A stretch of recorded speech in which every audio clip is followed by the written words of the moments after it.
Many thanks for joining me. I bring you new stories at this hour. Afghan students face challenges over visa curbs. Zelensky accuses Russia of shooting rescuers. Singapore apologizes over comedian's joke. Prosecutors say Trump aim of classified document probe and at least 3 shot by Israeli forces in Ramallah. Ministry of External Affairs, MEA in India, annulled all existing Afghan visas, including student visas, following the Taliban's takeover of Afghanistan in August 2021.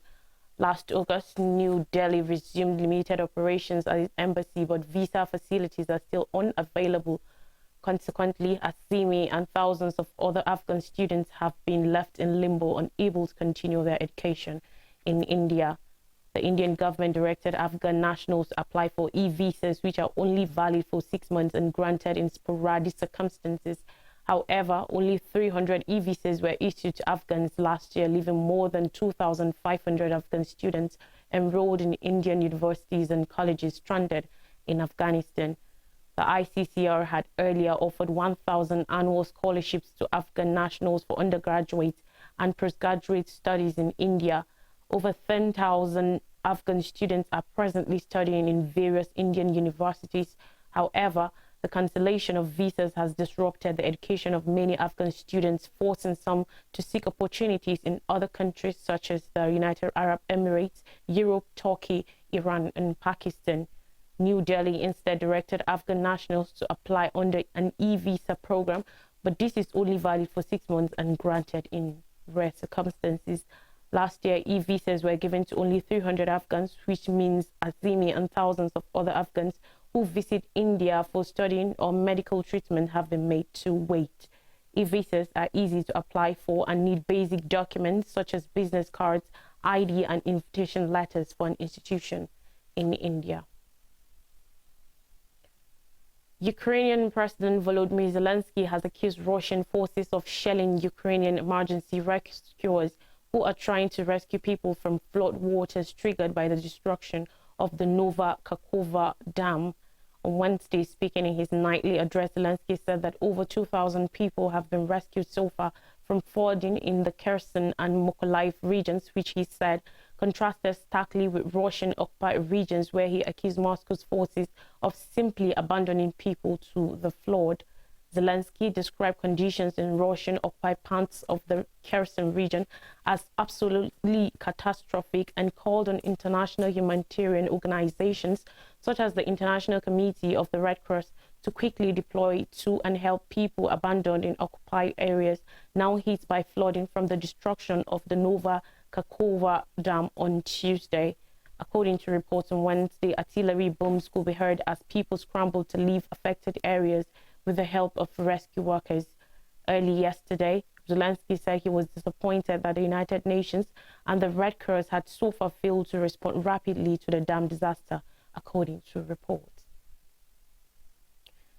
Now, Singapore's foreign minister and the country's high commissioner to Malaysia have apologized for a Singapore-born comedian performing in New York made the disappearance of MH370 the punchline to a joke. Vivian Balakrishnan, foreign minister, said he was appalled by the horrendous statements made by stand-up comedian Joycelyn Chia. High Commissioner Vanukopala Menon said he was appalled by the gratuitously offensive comments Chai had made during the performance at the Comedy Cellar in New York. Several Malaysians were shocked after Chia, who used her set to poke fun at Singapore and Malaysia's long-running rivalries, chose to joke about MH370, which disappeared on its way to Beijing in 2014 with 239 people on board. The audience did not seem to find that element of the performance funny, and Chia responded, "Some jokes don't land. This joke kills in Singapore." In comments beneath the video, intern Mazaura Othaman, the wife of Maud Hazrin Mohammed Hasna, who was among the MH370 crew, accused Chia of a disrespectful cheap shot to gain popularity. Inferiority and insecurity can sometimes turn people into this ugly self-loathing persona and manifest itself as an awkward and heartless or maybe brainless comic, she added. Malaysia's Foreign Minister Zambari Abdul Qadir, in a statement late on Wednesday, said Chia had shown a total lack of sensitivity and empathy towards Malaysians and victims of families. Malaysian comedian Harith Iskandar echoed that view, saying that while freedom of expression was necessary for comedy, Chia's joke had gone too far. It is equally important to exercise some level of sensitivity and empathy when doing certain material, especially topics that are deeply personal or tragic, he said in a video. Sometimes some debris from MH370 has been found on beaches in Indian Ocean islands and Eastern African, suggesting the Boeing 77 probably crashed into a remote part of the southern Indian Ocean. Multi-country efforts to search for the plane, however, have not been successful. Singapore was briefly part of Malaysia before it became an independent nation in 1964. According to reports, prosecutors in the United States have told Donald Trump's lawyers that he is the aim of a probe into his handling of classified documents after leaving the presidency. The notice came from the Office of Special Counsel Jack Smith on Wednesday, reports said. The Justice Department typically notifies people when they become targets of an investigation to give them an opportunity to present their own evidence before a grand jury. The notification does not essentially mean they will be charged. Trump, the front runner in the race for the 2024 Republican presidential nomination, pleaded not guilty in April to charges of falsifying business records relating to hush money paid to an adult film star before the 2016 presidential race. He also faces a criminal investigation into alleged efforts to overturn his 2020 election laws. Trump claims the multiple investigations are politically motivated. The investigation into the classified documents began in 2021 amid suspicions among federal officials that the ex-president had not returned all the documents he was supposed to. In August last year, the FBI found some 13,000 documents, 100 of which were marked classified in the search of Trump's Mar-a-Lago estate in Florida, even though one of Trump's lawyers had previously said that all records where classified markings had been returned. Trump has defended his retention of the documents, suggesting that he declassified them while he was president. However, Trump has provided no evidence for the claim, and the court filings show his lawyers have also not made that argument. The former president is the first current or ex-U.S. president to face criminal charges, and his legal woes are growing. A jury in a civil court in Manhattan in May ordered Trump to pay $5 million in damages for sexually abusing former Elle magazine columnist Jean Carroll and then defaming her by branding her a liar. In Israel-Palestine conflict, no less than 6 people have been hospitalized, 3 with gunshot wounds after Israeli forces opened fire on stone-throwing Palestinian youth during a raid by Israel into the Palestinian city of Ramallah in the occupied West Bank. According to reports, a large Israeli military convoy arrived in downtown Ramallah early on Thursday, the seat of the Palestinian government, leading hundreds of Palestinians to gather in the area. Israeli forces said to be on an operation to demolish a home in Ramallah fired live bullets, stun grenades and tear gas at the crowd of Palestinian youth who hurled stones, the witness said, while footages purported showed Molotov cocktails thrown at Israeli troops. The Palestinian Health Ministry said at least 6 people were transferred to hospital for treatment, including 3 who sustained gunshot wounds.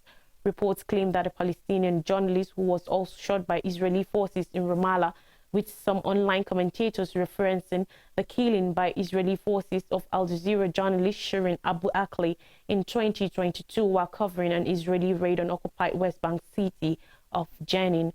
Israeli officials originally accused Palestinian fighters of fatally shooting the veteran reporter, and it was not until months after Abu Akleh's killing that Israel acknowledged that one of its soldiers was likely responsible. Israel dismissed the killing of Abu Akleh by one of its soldiers as unintentional and has not opened a criminal investigation. Her family have submitted an official complaint to the International Criminal Court (ICC) to demand justice for her death. The Palestinian Health Ministry said at least 158 Palestinians have been killed by Israeli forces since January. 20 Israelis and 2 foreign nationals have been killed in Palestinian attacks during the same period, Israel's foreign ministry said. More stories. Forest recognition for Ogoni raises hopes for climate. Indigenous peoples and local communities like the Ogoni manage half the world's land and 80% of its biodiversity, and have been effective custodians and defenders of nature for generations. Forests and indigenous lands, which store 37.7 billion tons of carbon, universally play a major role in stabilizing the Earth's climate. But in recent times, indigenous peoples and local communities started receiving mainstream recognition for that role. At the United Nations Climate Change Conference in 2021, also known as COP26, world leaders vowed to provide $1.7 billion to support these communities, citing evidence that they reduce deforestation. Emmanuel Berenga, lead for sustainable forest management at the Rainforest Alliance, a global non-profit, said by using sustainable practices taught from one generation to another, they actively safeguard forests, preserving biodiversity and keeping a delicate balance vital for both the environment and their own sustenance. To effectively protect forests, they need to be supported through legal recognition, she added. Lessons for supporting indigenous-led conservation can be learned from Indonesia, which in 2016 began legally recognizing indigenous customary forests in order to both bolster land tenure rights and better manage the nation's natural resources. Indonesia's Ministry of Environment and Forestry, which oversees the third largest tract of rainforest in the world, has recognized the customary forest of over 100 tribes, reallocating 153,000 hectares, that's 591 square miles of land previously under state control to date. In October, the Ogoni became the first indigenous people in West Papua province to have a customary forest recognized by the government. It spans 16,299 hectares, 63 square miles of lowland tropical forest, which contains rare species such as birds of paradise and cassowaries, emu-like creatures that are the closest living species to dinosaurs. Recognition was the culmination of a long, difficult process that commenced in 2017. The Ogoni began their application for customary land recognition after a timber company, Papua Satya-Kana, PASKA, was issued a concession in their district. In Africa, United Nations says peacekeepers urged to leave DRC responsibly. On Wednesday, a top United Nations official said the peacekeepers should withdraw from the DRC as quickly as possible, yet responsibly. Speaking in the capital, Kinshasa, during a visit to the Democratic Republic of Congo, the United Nations official added that the Congolese state should step up its own response to the armed groups that plague the east of the country. We are obviously going to continue this work and at the same time work with the Congolese authorities so that, as I said, the process of the Congolese state becoming more powerful will enable us to gradually reduce MONUSCO's presence, but to do so responsibly. Once again, I would like to stress that there must be no security vacuum which will be fatal to the populations, said Jean-Pierre Leclerc, United Nations Under-Secretary General for Peace Operations. The United Nations official also acknowledged the frustration with the peacekeepers as the levels of insecurity remain alarmingly high in the country, particularly in the east. Everyone has been concerned by the violence that occurred during recent demonstrations. Many of our interlocutors are concerned about hate speech, xenophobic rhetoric, misogynistic rhetoric, and discourse based on ethnic confrontation. And of course, it is essential to put an end to such rhetoric, concluded the United Nations Under-Secretary General for Peace Operations. The UN peacekeeping force in the Democratic Republic of Congo, DRC, known as MONUSCO, is one of the largest and costliest in the world, with an annual budget of around $1 billion. It has been present in the country since 1999. I'll bring you more stories after this time out. Stay with us.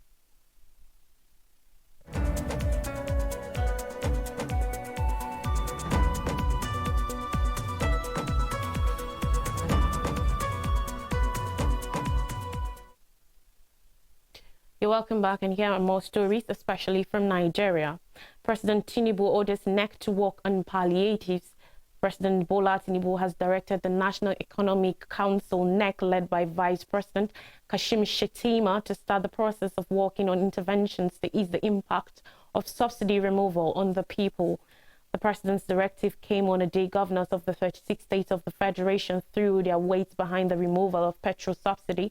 This is even as major oil marketers yesterday donated 100 mass transit buses worth $10 million 10 billion naira to the federal government to cushion the effect of subsidy removal. Dakpo Abiodun, the governor of Ogun State, stated this after leading some major oil marketers on a courtesy call on President Tinubu at the presidential villa in Abuja yesterday. Briefing State House correspondents after the courtesy visit, the governor said the marketers were in the presidential villa to express solidarity with the president for his bold decision to end subsidy payment. He noted that Tinubu's action showed his determination and courage to remove the laws that had bedeviled the country for decades. He said the country was spending about 4 trillion naira annually on subsidy, which should henceforth be taken to the Federation Accounts Allocation Committee (FAC) for sharing among 3 tiers of government. The governor said while there will be some discomfort on the part of the people, the move will eventually pay off, as there could be no gains without pains. Dame Winifred Akpani, chairman, DAPMAN, said the courtesy visit was to express the major oil markets' utmost support to the federal government. She said they were aware of the difficulties the subsidy removal had created in the country, expressing optimism that it was going to reposition the country. Dame Akpani noted that Nigeria in the first 3 months of 2023 had spent over 2 trillion naira, adding that if it continued with the payment, the amount might rise to 7 trillion naira at the end of the year. She said through subsidy, Nigeria had been feeding her neighboring countries, adding that it could no longer subsidize fuel for African countries while its economy continued to bleed. The marketers announced their intention to donate 50 to 100 mass transit buses to help the success of the initiative, hoping that other well-meaning corporate bodies would do the same. Meanwhile, yesterday, governors expressed strong support for President Bola Tinubu's decision to end fuel subsidy payments in the country and other early policy initiatives of the administration. The governors, acting under the aegis of Nigerian Governors Forum (NGF), expressed their support during the first meeting with the president was having with them at the presidential villa in Abuja. Still on the news, Gbajabiamila dissolves 9th Assembly. On Wednesday, memories and emotions went high during the valedictory session of the House of Representatives as Femi Gbajabiamila, Speaker, formally dissolved the 9th Assembly. Representative Al-Hassan Adodogwa, the majority leader of the House, had moved a motion to commence the valedictory session, while Representative Ndudi Lumelu, the minority leader, seconded the motion.